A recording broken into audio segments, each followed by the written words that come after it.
विद्या की परंपरा है, हमें उसको प्रणाम करना ही चाहिए, क्योंकि ये गुरु पूर्णिमा दिवस हमारी व्यास जी से लेकर और अभी तक के जो आचार्य हैं उनको सबको प्रणाम तो करना ही है। और व्यास जी से पूर्व में भी जो भगवान नारायण से जो हमारी परंपरा चल रही है उसका भी हमें ध्यान रखना है। तो ये परंपरा जो हमारी है ये आज की नहीं है, ये बड़ी पुरानी है। तो परंपरा को हमें प्रणाम करना चाहिए और हमारे ध्यान में रहना चाहिए कि ये परंपरा कितनी पुरानी है। हरि ओम नारायणं पद्मभवं वसिष्ठं, समझना इसको। गुरु पूर्णिमा क्या है? गुरु पूर्णिमा पे आप लोगों के हृदय में कुछ प्रकाश हो जाए, हम लोगों के अंदर जो अंधकार हो उसमें गुरु का दीपक जल जाए, व्यास जी का दीपक जल जाए। व्यास जी के माध्यम से सभी गुरुओं के द्वारा ज्ञान हमें जो मिल रहा है व्यास परंपरा से, ये हमारे हृदय में प्रकाश हो जाए, यही तो हमारा उद्देश्य है। क्योंकि ज्ञान के अलावा दूसरा कोई रास्ता नहीं है। यदि आप अनुभूत चाहते हैं तो नान्य पंथा विद्यते अयनायो, कोई और पंथ नहीं है, कोई और रास्ता नहीं है। इसलिए ज्ञान के लिए आप कान ठीक से खुले रखोगे, ठीक से श्रवण करोगे, तो तभी आप लोग ठीक से जान पाओगे। तो समझने की कोशिश करेंगे। वैसे तो सरल ही श्लोक पढ़ा गया है, कोई कठिन तो है नहीं, लेकिन फिर भी हम समझा भी देंगे। नारायणं पद्मभवं वसिष्ठं शक्तिं च तत्पुत्र पाराशरं च, धीरे से बोल रहे हैं जानबूझ के, व्यासं शुकं गौड़पदं महान्तं गोविंद योगीन्द्रमथाश्च शिष्यं श्रीशंकराचार्यमथाश्च पद्मपादं च हस्तामलकं च शिष्यं तम तोटकं वार्तिकारमन्यं अस्मद्गुरु संततमानतोऽस्मि। देखो शुरू कहाँ से हुई हमारी परंपरा? स्वयं भगवान नारायण से शुरू हुई। फिर क्या हुए? पद्मभवम, ऐसा आया ना, नारायणम पद्मभवम। तो कौन है ये स्वयं जो है ब्रह्मा जी हैं। नारायण से शुरू हुई है, फिर ब्रह्मा जी हैं। अच्छा, फिर उनसे कौन हुए? बोले वशिष्ठ जी हुए। वशिष्ठम, वशिष्ठ जी से कौन हुए? बोले वशिष्ठ जी के पुत्र हुए शक्ति। वशिष्ठ जी के पुत्र हुए ना शक्ति, और शक्ति से फिर कौन हुए? बोले शक्ति च तत्पुत्र पराशरम, पराशरम च, तो उनसे कौन हुए? बोले पराशर ऋषि हुए। अपनी परंपरा है ये हमारी है, इस परंपरा को हमें समझना चाहिए। जिस प्रकार कोई एक ग्रस्त व्यक्ति अपने बाप दादाओं के बारे में जानने में बड़ा प्रसन्न होता है कि मेरे बाप दादा कौन थे, कौन हैं, इसी प्रकार साधक जो होगा, शिष्य जो होगा, वो अपनी गुरु परंपरा को जानने में बड़ा प्रसन्न होगा। उसको अपना रूट पता चलेगा ना, अपना मूल पता चलेगा। और देखिए ब्राह्मणों के लिए रक्षाबंधन जो आता है वो बड़ा त्योहार होता है। पूर्णिमा, उस दिन उपनयन का अदला बदली और उपनयन संबंधी साधनाएं। बनियों के लिए दीपावली बड़ा त्यौहार है।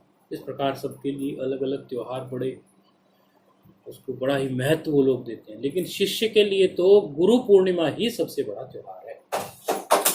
तो जो भी आध्यात्मिक मार्ग के जिज्ञासु होंगे, जो भी आध्यात्मिक पथ पर चल रहे होंगे, उनके लिए गुरु पूर्णिमा से बड़ा कोई त्यौहार साल भर में है नहीं। वर्ष भर में ये एक ऐसा त्यौहार आता है, इससे ज़्यादा महत्वपूर्ण नहीं है। क्योंकि इस समय एक तो गुरु जो हैं वो वर्ष भर की आपकी यात्रा पर, यदि आप गुरु के संपर्क में हैं और गुरु आपके संपर्क में हैं, तो होना तो ये चाहिए परंपरा से कि आप गुरु के सम्मुख बैठें और गुरु आपकी वर्ष भर की साधना को देखें, समझें। बहुत अच्छी बात है, आपका मार्गदर्शन करें कि भाई आपने पहले ये गलती की, अब आगे ऐसी गलती नहीं करेंगे। तो ऐसा कई बार, लेकिन सब लोगों को ऐसा प्रारब्ध भी नहीं होता और सब लोगों के पास ऐसे गुरु भी प्राप्त नहीं होते। कि जिनके समक्ष वो बैठ के अपने जो है कलमश दूर कर सके, समझ सके। लेकिन जिनके पास भी ये समझिए जिनका प्रारब्ध ऐसा है वो तो बड़े भाग्यशाली है, तो वर्ष भर में मिलते हैं, गुरु को पत्रम पुष्पम जो भी उनसे सेवा बनती है वो गुरु की सेवा करते हैं, जिसकी जो श्रद्धा होती है। क्योंकि परिप्रश्नेन सेवया, सेवा करते हैं तभी प्रश्न पूछना भी अधिकारिता आती है।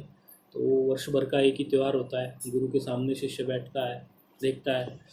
और परंपरा की जो बात है वो तो प्रत्येक शिष्य को उस परंपरा को समझना बड़ा ही ज़रूरी है। यदि नहीं आज तक समझा तो आज समझ लो। क्या कह रहे हैं? नारायणम पद्म भवम वशिष्ठम, भगवान नारायण से शुरू हुए हैं, ब्रह्मा जी हुए हैं, फिर वशिष्ठ जी हुए हैं, फिर उनके पुत्र शक्ति हुए हैं, फिर तत्पुत्र पराशरम, फिर पराशर जी उनके पुत्र हुए हैं, फिर व्यास जी पराशर जी के पुत्र हुए हैं। व्यास जी ये देखो शिष्य भी हैं, ये अपने पिता के शिष्य भी हैं, और यहाँ तक जो है पिता पुत्र परंपरा भी है और गुरु शिष्य परंपरा भी है। और व्यास जी के बाद सुखदेव जी हैं, व्यासम सुकम, फिर गौड़पदम महंतम। अब यहाँ से फिर जो है इनके शिष्य आ गए। कौन है? गौड़पादाचार्य। गौड़पादाचार्य कौन हुए? गौड़पादाचार्य जो मांडुक्य उपनिषद आप लोगों की है वो गौड़पादाचार्य जी की है, तो वो गौड़पादाचार्य जी वहाँ हुए, तो वो परंपरा आ गई अभी गौड़पादाचार्य। कहाँ से चली? नारायण भगवान से। हमारी सनातन परंपरा चली नारायण भगवान से। पहले नंबर पर नारायण हो गए स्वयं भगवान, दूसरे नंबर पर ब्रह्मा जी हो गए, तीसरे पे वशिष्ठ जी हो गए, चौथे पर शक्ति हो गए। ये जो श्लोक में संग्रह किया हुआ है, सभी का नाम तो नहीं ले सकते थे। एक बार पूरी पीठाधीश्वर जी के साथ ये चर्चा गुरुजन से हो रही थी, वो कहे कि इसमें इतने सारे जो आचार्य लिए गए हैं, क्या ये सभी आचार्यों के नाम ले लिए? उन्होंने कहा सभी आचार्यों के नाम लेना तो संभव था ही नहीं। जो प्रसिद्ध आचार्य हुए, जो बहुत प्रसिद्ध आचार्य हुए, उनके नाम लिए गए। जैसे भगवान का नाम ले लिया नारायण का, फिर ब्रह्मा जी का नाम ले लिया, अब वशिष्ठ ब्रह्म विद्या के हैं, फिर शक्ति हो गए, फिर पाराशर जी हो गए, फिर व्यास जी हो गए, फिर सुखदेव जी हो गए, फिर गौड़पादाचार्य हो गए, और उसके ठीक बाद फिर जो है गौड़पादाचार्य के शिष्य हुए जो गोविंद पाद जी, उनको ले लिया है, गोविंद योगिंद्र मथास्य शिष्यम, उनको ले लिया। उसके ठीक बाद फिर शंकराचार्य जी आ गए, और शंकराचार्य जी के बाद जो उनके 4 शिष्य है, पद्मपादाचार्य, हस्तमलकाचार्य, तोटकाचार्य, और जो वार्तिककार जो है सुरेश्वराचार्य, उनको ले लिया। श्री शंकराचार्य मथास्य पद्मपादम च हस्तमलकम च शिष्यम तम तोटकम वार्तिककार मन्यान अस्मत् गुरु संतत मानो तो अस्मि। तो यहाँ तक हमने ले लिया, मतलब ये परंपरा को फिर हमारे 4 पीठ में आ गई ना। हमारी जो 4 दिशाओं में 4 पीठ हैं, जो अपनी शांकर पीठ हैं 4 दिशाओं में, तो यहाँ तक आ गई। उस तक भी रुके नहीं है, फिर ऐसा नहीं है कि वहां तक रोक दिया। उसके बाद देखिए, आप पंक्ति देखिए, अस्मत् गुरून अन्यान, यह है ना वार्तिकारम अन्यान, अन्य भी बहुत गुरु हो गए ना उनके बाद। बहुत सांकरी संप्रदाय में इतने गुरु हैं, अलग अलग संप्रदाय हैं, सभी संप्रदाय में गुरु हैं, तो सभी गुरुजनों के लिए बोल दिया। फिर अन्यान, अन्य सभी, अस्मत् गुरून मतलब हमारे सभी गुरुजनों को, अस्मत् मतलब हमारे, और गुरून बहुवचन है ना, गुरून तो बहुवचन क्या नहीं, सभी गुरुजनों को, किसी एक गुरु को नहीं, सभी गुरुजनों को। संततम मतलब हम सदा सर्वदा क्या करते हैं?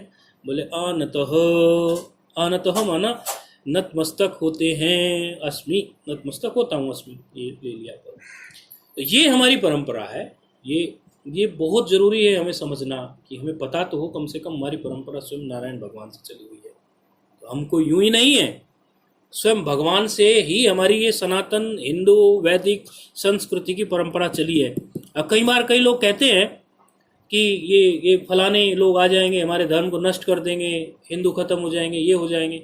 एक बार हमने ये बात पूरी पीठाधीश्वर जी से बोली कि ये जो सब लोग कहते हैं कि मुसलमान आएंगे या ये आएंगे, ऐसे आएंगे, ये सब हमारे हिंदू धर्म को खत्म कर देंगे। उनका वचन क्या था, उत्तर क्या था? उत्तर सुनो। उन्होंने कहा जो परंपरा स्वयं भगवान से चली हो उसको नष्ट करने की पूर्णता किसी में सामर्थ्य है? थोड़ी तारतम्यता हो जाएगी, आगे पीछे कहीं बढ़ जाएंगे, मुसलमान बढ़ जाएंगे, ईसाई बढ़ जाएंगे, कहीं हिंदू कम पड़ जाएंगे, ये तो हो सकता है कम ज्यादा, लेकिन नष्ट नहीं हो सकते, बिल्कुल भी नष्ट नहीं हो सकते। निश्चिंत रहो, ये परंपरा स्वयं जो है नारायण से चली है, किसी अन्य से नहीं चली है, नष्ट नहीं हो सकते। और ये जो गुरु शिष्य परंपरा है, यही हमारे भारत की रीढ़ है, यही हमारे भारत की रीढ़ है। हमलावरों ने हमारे ऊपर वैचारिक हमले किए, हमारे ऊपर बाह्य अनेकों हमले किए, पूरे मीडिया तंत्र को, भारत को भ्रष्ट करने के लिए लगा दिया, सारे संसाधन लगा दिए। लेकिन हमारी ये गुरु शिष्य परंपरा, यदि एक गुरु और एक चेला भी बच जाए, और सारे यदि नहीं भी हो, केवल एक गुरु एक चेला बन जाए, फिर से सारे शास्त्र प्रकट हो जाया करते हैं। एक गुरु चाहिए बोलने वाले और एक चेला चाहिए, फिर से सब बनता चला जाएगा। इसीलिए नष्ट नहीं हो सकते, हम कभी भी नष्ट नहीं हो सकते। तो एकदम हमें निश्चिंत रहना चाहिए। एक और हम मंत्र का पाठ कर लेंगे इसी श्रृंखला में, जो बिल्कुल ऐसा ही है। ओम नमो ब्रह्मादिभ्यो ब्रह्म विद्या संप्रदाय कर्तृभ्यो वंश ऋषिभ्यो महद्भ्यो नमो गुरुभ्यः सर्वोपलवरहितः प्रज्ञानघनः प्रत्यगर्थो ब्रह्मैवाहमस्मि ब्रह्मैवाहमस्मि। ओम शांति शांति शांति। देखो, ओम नमो ब्रह्मादिभ्यो, जो ब्रह्मादि जो हैं, ब्रह्मादिभ्यो मतलब ब्रह्मादिभ्य है, तो ओकार हो गया। जो व्याकरण पढ़ते हैं वो जानते हैं ये विसर्ग से ओकार कैसे होता है। वो सब हमने आप में से कुछ लोगों को व्याकरण का पारंगत बनाया हुआ है। तो ओम नमो ब्रह्मादिभ्य है ये। तो ब्रह्मादि के प्रति ब्रह्म विद्या संप्रदाय कर्तव्य ये लेके चले। तो कौन है ब्रह्म विद्या संप्रदाय के? कौन? तो अभी जिनका नाम लिया है हमने ये श्लोक में, ओम नारायणम पद्म भवम वशिष्ठम शक्तिम च तत्पुत्र पराशरम च, यही तो ब्रह्म विद्या संप्रदाय के हैं प्रवर्तक। और कौन है? वशिष्ठ आदि। ब्रह्म विद्या संप्रदाय कर्तव्य जो है ये वशिष्ठ आदि ही तो है। वंश ऋषिभ्य मतलब जैसे बांस होता है ना, बांस में गांठ होती है, गांठ गांठ गांठ गांठ, ऐसे ये जो हमारी पूरी गुरु शिष्य परंपरा है ये रीढ़ है। यदि इस परंपरा को बांस से तुलना करें या रीढ़ की तरह करें तो उसमें गांठ गांठ गांठ के रूप में सारे ऋषि बैठे हुए हैं, जिनसे ये पूरी परंपरा चल रही है। नमः, उनको मैं नमस्कार करता हूँ। महद्भ्यः, वो महान तत्वदर्शी है। गुरुभ्यः मतलब गुरु परम गुरु आदि हैं, साष्टांग प्रणाम करता हूँ। सर्वोपलरहितः मतलब जो अविद्या और अविद्या के जो कार्य हैं उन सब अविद्या और अविद्या के कार्य से रहित है। सर्वोपलरहितः उनसे वो रहित है, उनको कभी व्याप्ति नहीं है। प्रज्ञान घन, एकदम घन स्वरूप है। प्रत्यगर्थ में चिन्मात्र ब्रह्म ऐसा है। और फिर कहते हैं क्या कि ब्रह्मैवाहमस्मि ब्रह्मैवाहमस्मि। बड़ा अच्छा उच्चारण किया। पहले प्रणाम कर दिया और प्रणाम करके शिष्य जो है यहाँ पर खुद अपने आप जो है कह रहा है ब्रह्मैवाहमस्मि ब्रह्मैवाहमस्मि। मैं वही ब्रह्म हूँ, कोई और नहीं हूँ, मैं वही ब्रह्म मैं भी हूँ। ऐसा ये बहुत बड़ी बात है। और वास्तव में शिष्य की ज्ञान की पराकाष्ठा तो यही है कि गुरु ने जो उसको तत्वमसि का उपदेश किया, उस तत्वमसि उपदेश को आत्मसात करके उसके अंदर अहम ब्रह्मास्मि की वृत्ति का उदय हो जाए। और अहम ब्रह्मास्मि की वृत्ति का उदय होने के पश्चात वो ब्रह्मैवाहमस्मि कह पड़े। ब्रह्मैवाहमस्मि उसके अंदर ही जो है उदय हो जाए। एक बड़ी प्रसिद्ध प्रार्थना आप लोगों ने सुनी होगी, देखो कितनी सुंदर वो प्रार्थना है। ब्रह्मानंदम परम सुखदम केवलम ज्ञानमूर्तिम द्वंद्वातीतं गगन सदृश्यं तत्त्वमस्यादिलक्ष्यम् एकं नित्यं विमलमचलं सर्वधी साक्षीभूतं भावातीतं त्रिगुणरहितं सद्गुरुं तं नमामि। देखो प्रार्थना ये अनेकों बार आप लोगों ने सुनी है, श्लोक को अनेकों बार आपने सुना हुआ है। इसमें देखिए आप छंद का किस प्रकार से और क्या इसमें कहा गया है। गुरु के बारे में कहा गया है, क्योंकि हम गुरु की जब प्रार्थना करते हैं तो पता हो हमें उसका अर्थ भी तो बड़ा अच्छा रहेगा। तो क्या कहते हैं? ब्रह्मानंदम, यानी वो ब्रह्मानंद स्वरूप हैं। परम सुखदम, वो परम सुखदाई हैं, आनंद देने वाले हैं। वो खुद आनंद में हैं तो आनंद ही देंगे। केवलम ज्ञान मूर्तिम, अर्थात वो अविद्या और उसके सब कार्यों से असंबद्ध हैं, ज्ञान के साक्षात विग्रह हैं। वो अविद्या और विद्या के कार्य से पूरी तरह से वो परे है। द्वंद्वातीतम, राग द्वेष आदि जो हमारे द्वंद्व हैं उन द्वंद्वों को से वो अतीत हो चुके, उससे वो परे हैं। गगन सदृश्यम, गगन जो होता है आकाश, उसमें क्या एक विशेषता होती है? एक तो वो असंग होता है, आकाश किसी का संग नहीं करता। घट में तो घटाकाश, मठ में तो मठाकाश, बाल्टी में तो बाल्टी का आकाश, सकोरे में तो सकोरे का आकाश। संग उसने किसी का नहीं किया, सकोरा फोड़ दो आकाश भाई का भाई। असंगता उसमें होती है और व्यापकता होती है। आप कहीं भी जाओ, ऐसा जगह आपको कोई नहीं मिलेगी जहां आकाश ना हो। आप किसी भी जगह जाओ, ऐसा हो ही नहीं सकता कि आकाश ना हो। इसीलिए गुरु के स्वरूप को आकाश से तुलना की। कई बार ब्रह्म को भी आकाश से, व्यापकता का जो आकाश में गुण है उसी को दर्शाने के लिए आकाश की उपमा, आकाश स्वरूप, गगन सदृश स्वरूप गुरु को कहा गया। उसका यही एक कारण है। तत्वमस्यादि लक्ष्य, तत्वमसी इत्यादि जो महावाक्य हैं, 4 महावाक्य हैं, उनमें एक तत्वमसी भी है कि तत्वम असी, वो तत्व तू ही है। उसके जो लक्षणार्थ हैं, अर्थात उसके लक्ष्य में जो टिक गए हैं, तत्वमसी ऐसे गुरु हैं। एकम, एक हैं। नित्यम, मतलब उत्पत्ति हो जाए नाश हो जाए उससे उन्हें कोई फर्क नहीं पड़ता। उत्पत्ति और नाश से वो गुरु हमारे परे हैं। इसलिए क्या कहा, नित्यम। विमलम, विमलम अचलम है ना, विमलम मतलब मायामल से वो रहित हैं। अचलम, चलन क्रिया नहीं है उनके अंदर, वो आत्मस्थ हैं। आत्मस्थ में कोई चलन क्रिया नहीं होती है। क्रियाएं तो जो होती हैं वो द्रव्य में होंगी ना कहीं कोई, लेकिन वो तो क्रिया से रहित है। सर्वधी साक्षी भूतम, तो सभी की, सर्वधी, सर्वधी, धी मन बुद्धि, सभी बुद्धियों के साक्षी भूत हैं वो। भावातीतम, मतलब जितने भी हमारे जन्म आदि षड भाव हैं, जन्म लेना, जन्मते, अस्ति, जायते, वर्धते, पक्षीयते, ये जो हमारे षड विकार जो हैं, जन्मना, फिर उसकी वृद्धि होना, फिर बूढ़ा हो जाना, मर जाना, ये सब जो हमारे षड विकार हैं, इन सब षड भाव से वो रहित हैं। तो इसीलिए वो भावातीतम है। त्रिगुण रहितम, 3 जो गुण हैं उनसे भी वो परम है, परे परे हैं।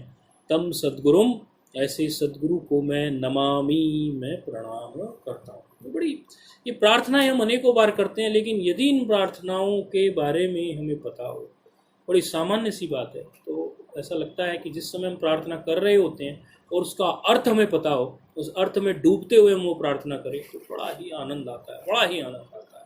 अच्छा, ये तो थोड़ा सा आपको गुरु परंपरा के बारे में बताया कि गुरु परंपरा हमारी कैसी है और गुरु परंपरा में हमें कैसे प्रणाम सभी को करना है, ऊपर से लेकर नीचे तक सभी गुरुओं को हमें प्रणाम करते हुए चलना है।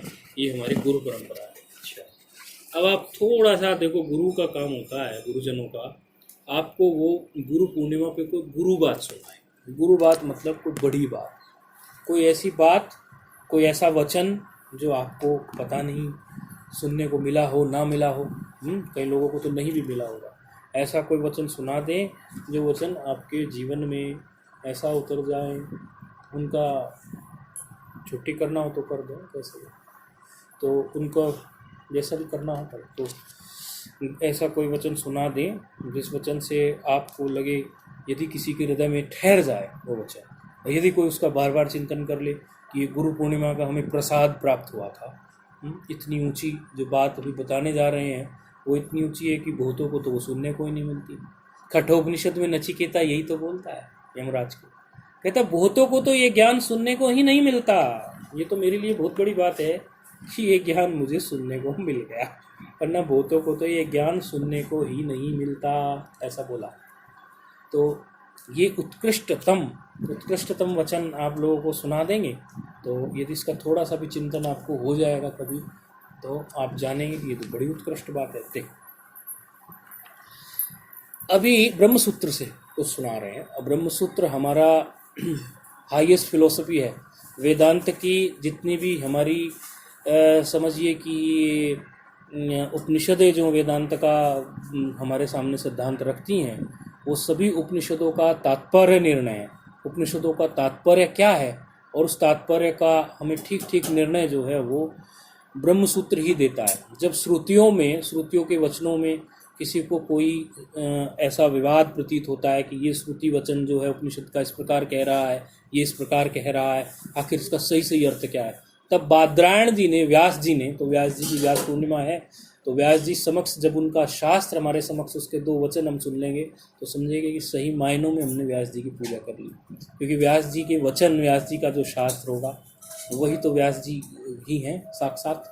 जैसे कहते हैं भगवान जो हैं कृष्ण को यदि आप साक्षात जो महसूस करना चाहते हैं तो भागवत का श्रवण कर लो, भगवत गीता का श्रवण कर लो। इसी प्रकार व्यास जी, व्यास पूर्णिमा है तो उनका यदि 2 वचन हम सुन लेंगे अब, तो आपको ये बात बिल्कुल पक्की हो जाएगी कि एक तो वो ब्रह्मसूत्र है, श्रुतियों का तात्पर्य है, दूसरी बात बड़ा प्रासंगिक है, मतलब व्यास पूर्णिमा के दिन सुनना वो बहुत ही उत्कृष्टतम फल आपको प्राप्त होगा। बहुतों को तो ये सुनने को ही नहीं मिलता, और शायद मिले कि नहीं मिले। तो आप देखिए इसमें एक निर्णय हुआ, एक अधिकरण है, प्रथम अध्याय की चतुर्थ पाद का एक अधिकरण है, प्रकृति अधिकरणम है, प्रकृति को लेके एक अधिकरण आया। इसमें क्या अधिकरण क्या होता है, शास्त्र का विभाग कर देते हैं कि ये अधिकरण है, इसमें फिर सूत्र है, इस प्रकार। तो यहाँ बात उठाई है, एक बड़ा सरल करके बताएंगे, हाँ, विद्वता से नहीं, कठिनाई से नहीं, आपको समझ आए ऐसे ढंग से बताने की कोशिश करेंगे। इसमें एक बात उठाई, कहने लगे कि भाई देखिए, पूर्व पक्षी ने एक बात उठाई कि ये जो आप ब्रह्म ब्रह्म कहते हो कि ये जगत बन गया, और ये जगत बन गया, तो जगत ये कैसे बन गया? जैसे कुलाल एक होता है, कुलाल माना कुम्हार, कुम्हार एक होता है, मिट्टी एक होती है, और कुम्हार जो है मिट्टी से घड़ा बना देता है। तो कुम्हार अलग है, मिट्टी अलग है, अर्थात कुलाल अलग है और मिट्टी अलग है, तभी तो वो घड़ा बनाता है। तो बनाने वाला अलग और बनने वाला अलग। इस प्रकार आपका जगत बना। क्या ये द्वैतियों ने बोला, जो द्वैत संप्रदाय के लोग थे वो पूर्व पक्षी बन गए, उन्होंने बोला आपका जो ब्रह्म है क्या वो, या आपका जो ईश्वर है मायावचिन्न चेतन जो है, या जो आपका ब्रह्म है, क्या वो इस जगत को इस प्रकार बनाता है जैसे एक मिट्टी को लेकर कुम्हार घड़ा बनाता है, घट बनाता है? क्या इस प्रकार की सृष्टि की रचना को हम जाने? तो सिद्धांती माना कौन? यहाँ पे सिद्धांत कौन प्रस्तुत कर रहे हैं? व्यास जी, बादरायण ऋषि।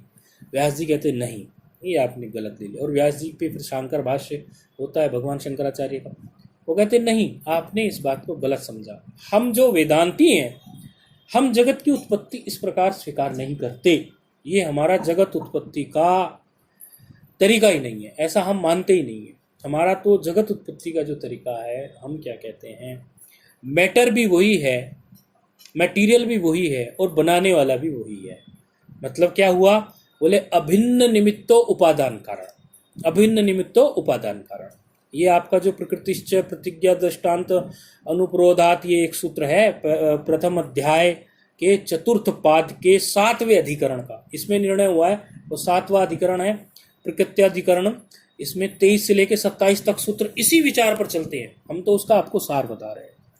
वो कहते हैं भाई हमारा जो ये है कॉन्सेप्ट, हमारा है अभिन्न निमित्तो उपादान कारण का। अभिन्न थोड़ा कठिन लगेगा किसी किसी को, लेकिन संस्कार पड़ जाएगा तो अच्छा है। अभिन्न निमित्तो सुनते रहेंगे तो आ जाएगा, सुनते सुनते श्रुति, गंभीर सत्संग जो होते हैं श्रुति से के उपनिषद पे, वो सुनने में कई बार कठिन लगते हैं, लेकिन सुनते सुनते एक तो वो सुनने आ जाते हैं, क्योंकि अभी तक ऐसा कठिन सुना नहीं है इसलिए कठिन लग रहे हैं। और दूसरी बात, सुनते सुनते श्रुति के वचन है तो उसका पुण्य भी जग जाता है श्रोता का, तो इसलिए समझ में नहीं भी आए तो भी सुनने चाहिए। तो अभिन्न निमित्तो उपादान कारण का मतलब क्या है? अभिन्न निमित्त और उपादान। उपादान यानी कि मटेरियल जिससे जगत बना, वो भी, और जो बनाने वाला है वो भी एक ही है। हमारे यहाँ ब्रह्म ही स्वयं बन गया है सब कुछ। तभी तो हम कह पाते हैं वासुदेव सर्वमिति। जब हम कहते हैं वासुदेव सर्वमिति, तो कैसे बन सकता है? वासुदेव ही सब कुछ है, यानी घट भी वासुदेव, पट भी वासुदेव, बनाने वाला भी वासुदेव, बनने वाला भी वासुदेव। वेदांत की भाषा में उसको बोलते हैं अभिन्न निमित्तो उपादान कारण। बोले इसका प्रमाण दीजिए।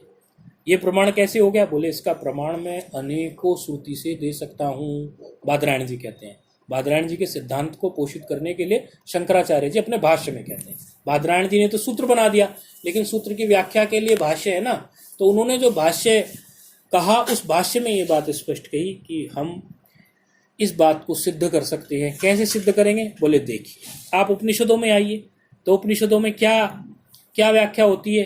बोले देखो, जब श्वेत केतु पढ़ने के बाद आया, छांदोग्य उपनिषद में ये बात आई, श्वेत केतु जब पढ़ के आया और उसको बड़ा अभिमान हो गया कि मैं तो गुरुकुल से पढ़ के आ गया, और अभिमान हो जाने के बाद में उसके पिता ने देखा, अरे गुरुकुल से पढ़ के तो विद्या ददाति विनयम, विद्या पढ़ के तो व्यक्ति के अंदर जो है विनयता आनी चाहिए, कुछ उसके अंदर सम्मान करने की भावना आनी चाहिए। ये तो ऊंट की तरह खड़ा हो गया, मुझे प्रणाम तक किसी ने नहीं किया, इसका मतलब इसको विद्या का अहंकार हो गया।